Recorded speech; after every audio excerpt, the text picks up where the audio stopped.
Presiden Joko Widodo angkat bicara terkait penetapan Menkominfo Johnny G. Plate sebagai tersangka kasus korupsi pengadaan BTS. Presiden membantah adanya intervensi politik dari pihak istana. Presiden Joko Widodo meyakini Kejaksaan Agung bekerja secara profesional.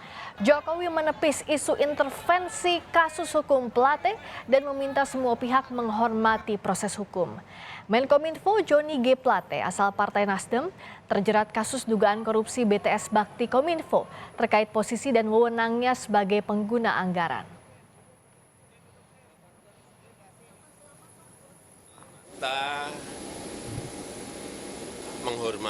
Kita harus menghormati proses hukum yang ada. Pak, di isu intervensi politik bagaimana Pak menanggapinya, Pak? Yang jelas Kejaksaan Agung pasti profesional dan terbuka terhadap semua yang berkaitan dengan kasus itu. Penggantinya siapa, Pak? PLT-nya Pak Menko Polhukam.